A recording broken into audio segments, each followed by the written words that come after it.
Now that you've upgraded your classic truck to bigger brakes, you're going to need more fluid and more pressure to make those brakes stop. Wilwood has made a fix for that. This is their Tandem master cylinder that comes in a 1/8 bore with a bigger piston to help push the pressure to those calipers to make them stop. It comes in a black, polished, or raw finish. It comes with a proportioning valve to distribute the pressure to the front to the rear so it's equal for your vehicle. It comes with the hardware and the lines to get it installed.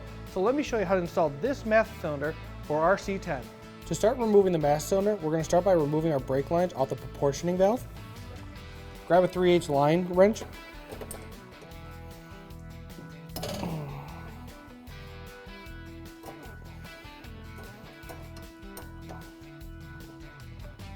Now there usually will be some fluid draining out of here, but our master cylinder is already drained because we already swapped all our front and rear brakes.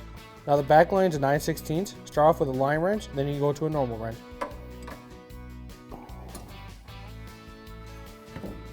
It was a little tight, just a little bit.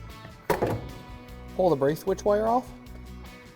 Before we can remove the master cylinder, we actually have to remove the brace that holds it to the master cylinder to the firewall for 9/16.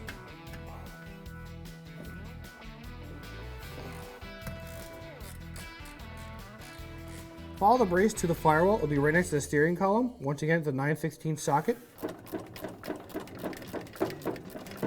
Once all the nuts are off, you can pull your brace off. Last thing we have to do is remove the other nut on the other side of the master cylinder.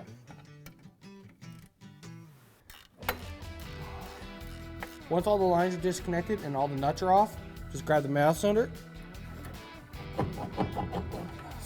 slide it right off. Now I have the master cylinder on the vise because one, we're going to assemble all the proportioning valve and all the fittings right here. Then after we have it all assembled, we're going to bench bleed it before we put it in the truck. Wilwood allows you to put the fittings on the left or the right side of the master cylinder, but we're going to be following the same orientation as the original master cylinder. So we're going to be putting the fittings on the left side of the master cylinder. Remember to put your crush washer in, screw them down, then tighten these fittings down. Now with the proportioning valve, we're going to install the supplied fittings. The short line will go to the RI, which is rear, and then the longer one will go to the front, which is FI. Remember to keep your lines loose so that you can line up the fittings perfectly. Grab the supplied mounting bracket, line it up with the holes on the proportioning valve, grab the supplied bolts, slide them in.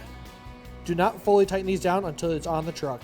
So one of the things I'm going to do right now is slide the included spacers between the master cylinder and the bracket just to hold it in place so I can tighten down the fittings in the right spot before we install it onto the truck.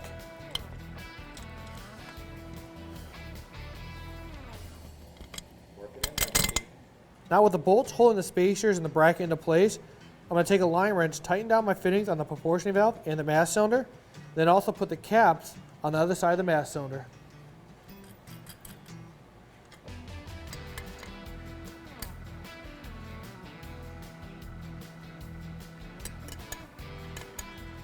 With everything assembled, we're actually now going to bleed our master cylinder.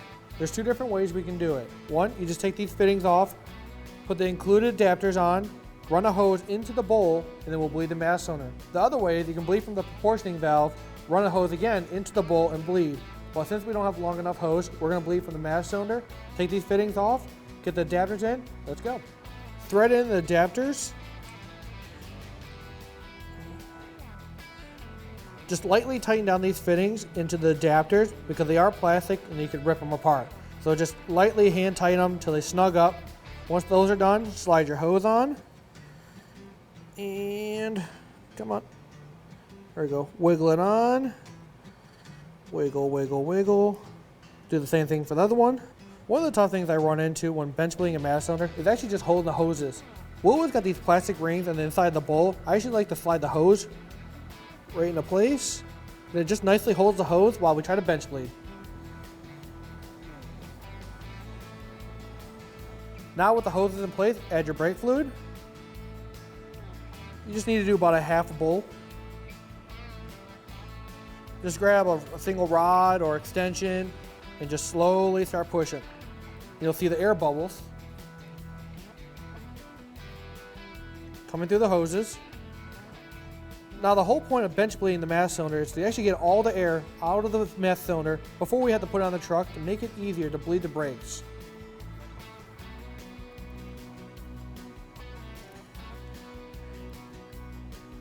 As you can see now, there's barely any air coming out. So what we're gonna do is hook up our proportioning valve back on, and let's get it mounted on the truck. With the bench bleeding done, we actually have to remove our lines, put a proportioning valve on. Remember to get a drip pan because it's gonna make a mess. So unscrew the fittings.